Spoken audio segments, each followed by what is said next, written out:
Philippines is a Southeast Asian country with around 110 million of the people. The disposable income there is around $250 per month. Many people have already switched in the poverty line, and the economics is bleaker due to the COVID-19 breakout. And it is frustrating to see that more than half of the workforce are out of work, even though they are just some young graduates from the college and they have proper skills. This hits worse for those young parents just lost their job, but still have kids to feed and bills to pay. Even though the government distributed some food, but it is still hard to get by. How can they get through the night when they even have to think about tomorrow's meals with little money? People have to find a way to make a living in the quarantine. For some who is skilled enough, they can paint, they can write, they can code. But for some who don't have a proper skill and even don't have a laptop and computer, it is hard for them to get drink at a time. Life is a struggle and it seems impossibly hard. But somehow, these people on the street start saying that there is a play to earn game can really make money and only require the internet and smartphone. It is true, but things doesn't straightforward enough like what they said. Good morning, y'all. This is Big Fat Penguin Gill and welcome to my channel. I was doing some research on the GameFi and the play to earn areas and I was really mind blowing about it. So today I want to share one of the most valuable projects, the Yu-Gi-Oh game aka YGG with you guys. So after watching this video, first of all, we are going to talk about what is the YGG founding background. Secondly, is about how YGG do their business and the YGG token utility. The final one is the real hardcore one here. It's about why YGG can become the next Tencent in the game industry or even the whole crypto space. But it is not even about their successful business model and the team. It's about many underlying reasons and many interesting stories here. So stay tuned and stick to the end. And now let's continue our first part, the YGG founding background.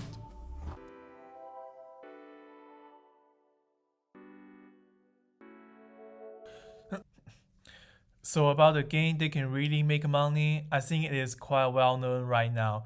Yes, it is Axie Infinity. Axie Infinity is a play to earn game, which is quite like playing Pokemon. But it does require you put some of the capital to buy 3 of the Axies to place. And the lowest price to buy 3 Axies in last year is about $700, which is quite amount for the Philippines families.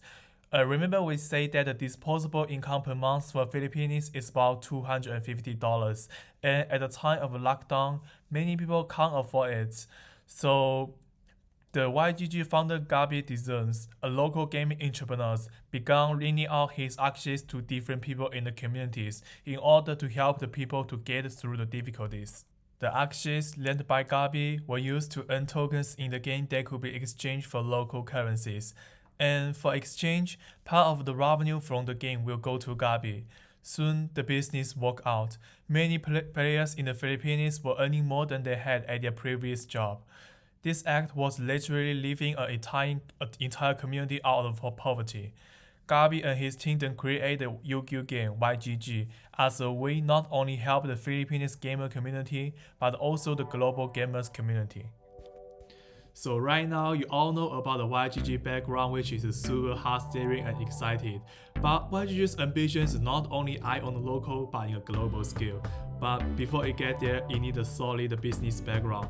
So let's go to the chapter 2, how YGG manage the business and the token utilities. Let's get into it. So the first business they do is just very the same as we talked in the first chapter. It's just like they lending out the access to the people, and when the people earn the money from the game, they share part of it back to the YGG. But right now, since the GameFi emerging, Axie Infinity is not only the one play to earn game, so they started to acquire other play to earn assets to lend out to the people, such as the Sandbox Land, League of Kingdoms NFTs, and Delta Times F1 car. And I will call this as a profit sharing model, and which is quite nice because I see that it's starting to diversify the portfolio of the assets, which can make the revenue more healthy. The second business model is as a trader and investor in the GameFi industry. So the YGG team have a rich experience of managing the NFT and GameFi assets, And right now, they are a big brand in the game industry, so many new games will be happy to have them as an early investor in order to get exposure by the YGG. And because as a new game, they always want to find the audience to play the game, or else the game will just die, right? And for exchange, YGG will get a diversification and in-game assets with a cheaper price. So when the game is ready to debut, YGG will always in an advantageous spot, which makes it a good point to further do the profit sharing model or just simply sell out the in-game assets. And if they believe this is a good project, then they can just benefit from the in-game assets rising economic values, and they've already invested in more than 10 games right now. The final one is leveraging their brand resources. And they can just do any advertisement for the game they want. For exchange, YGG can just get advertisement fee or in-game assets. And another strategy is they can just provide a professional strategy and training for the players in the game, for which is quite like education, but it's helping others to learn how to play a game, such as making how to play video, making playing research, and so on, and from which they can help them to get a subscription fee. And there's plenty more of the things they can do with their brand, but I will just list these two and leave the space for you to imagine. The three most important points I want to talk about how they do their business. Now let's have a look at what you can get as a YGG token holder. So the first benefit the holder will get is the passive income, which is the most attractive part obviously. So in the future, YGG will open a staking pool, and if you stake your YGG token in the pool, you will just get a token reward related to its overall activities, which is super cool. Because as we mentioned, the YGG have a lot of in-game asset creating the revenue, and if you stake in that pool, the reward you will get just will be like the SPX 500, but it's a GameFi version super index, including all the game they invest, which will skyrocket really fast when the GameFi industry rises. And the second benefit is as a holder, you can enjoy for exclusive contents from the YGG, such as purchasing NFTs or in-game assets with a cheaper price. Remember that they have a lot of cooperation with other games, so this will just make the YGG token holder easiest to get exposure from the game with its affiliations. The final one is the voting right of Decentralized Autonomous Organization Network, aka DAO, which I will talk about it on the chapter 3. So right now you've already know the most important part about how YGG manage the business and the token utility.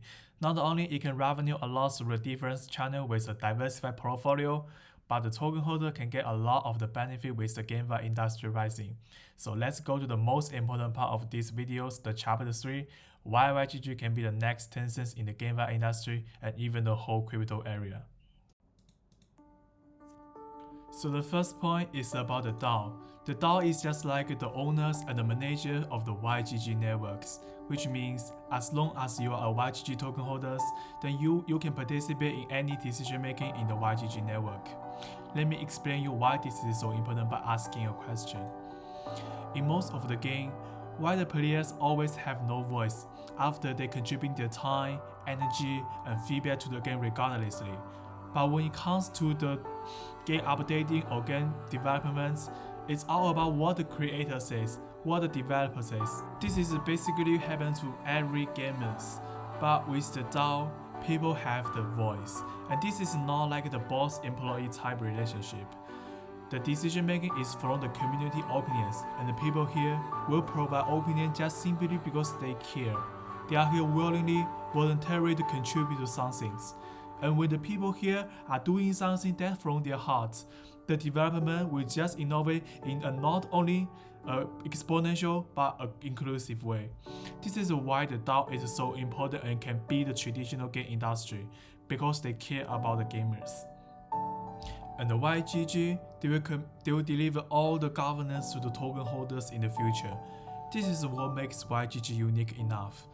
And this is a commitment. And I believe no matter what, people want to be heard and they want to make a voice as well. So with this commitment, I think the YGG has shown the respect and the care to every token holders and the players. Second is about NFT. Most play to earn asset right now is in NFT form. And the players, they can sell their assets freely in the secondary market without asking anyone. This not only secures the assets hold autonomous rights about their selling its assets, also makes the in-game asset first time really owned by the players. This is so important that because most of the game, they prohibit you to sell your asset in the market, even though that's your legitimate asset. But with NFT, your assets is recognized and you can just sell it or transfer it to anyone you want in the free market. And this is the power that every gamer and player should have at the first place without asking anyone. But in the traditional game, sadly this is rare. And the YGG, they're only investing in the game that the assets is in the NFT form. This is why I believe the YGG can outperform most of the game in the industry, because they care about the players and they bring back the power to the players. Final point is about the YGG, they only invest in the play-to-earn game. Why this is so important? Well, because this is so weird that I found no one ask, so I'm gonna ask. Why there's basically no financial value goes to the player when they're playing a game? And all of the money, they all have to go to the issues, engineer, creator, and app store? Even though the players are the one who really gives a game the financial value. But in the end of the day, the players get nothing. However, as a player in the play-to-earn game, if you are a game member and you make your contribution to the game, you can actually receive the financial value back, because the efforts and the work of players are recognized. I think it is outrageous to have the value back to the gamers who make their contribution to the game. And YGG, they know about this, and they want to share the profit to everyone who participates in it, rather than just have it all by themselves. And they recognize the effort the players made. So through all these three parts, I think what makes YGG can be the next Tencent is that it respects the gamers. It brings back the power to the gamers, and it creates a cake that is not only for developers but for everyone who participates. In this community, I witnessed the gamers come across all around the world with different reasons, with different age. I saw the 70 years old grandma's comes because she want to make extra cash. I saw people come here to be a scholar, to be a community managers because they want to help the people to learn a game they love. And I saw the teenagers are playing the game and their parents did not say this is a waste of time anymore. Because in the play-to-earn game, you can actually make money by your contribution. YGG helps break the stereotype, and it lowers the benchmark for the people who really want to play a game. And the commitment to the gamers in communities is at the heart of why I believe it can take over the whole game industry. Maybe the people gather here is because of the money, but the equality, the diversity, in conclusion they all share in these communities is what money can never bring. So alright, thank you for you guys sticking to here today. This is all I want to share about. Do you believe that the YGG can really stand out in the future? And if you are interested in any topic related to the YGG, drop your comment below. I would love to discuss with you guys. And if you found my video enjoyable today, please hit the subscribe button below and the like button below. I will do feel encouraged. And I will make another crypto related video within a week, so stay tuned. And if you find any topic that you want me to talk about, PM me or drop your comment below. I will see you soon. Real soon.